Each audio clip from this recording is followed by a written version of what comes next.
everyone. Welcome to These Effects, the home of effects. Wow, check this out. I absolutely love those Klasky Csupo 2001 logo editing effects. The way the colors swirl, distort, and twist together. It's wild in the best way possible.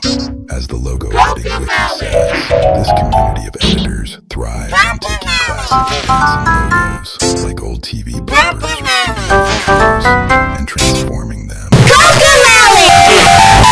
It's about mixing, layering, and experimenting with crazy visual and audio effects.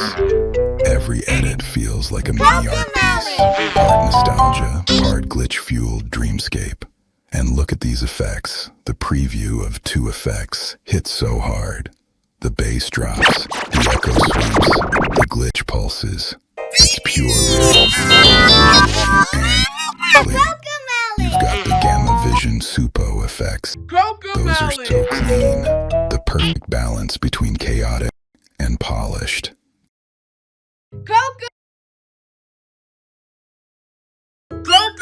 To the preview 2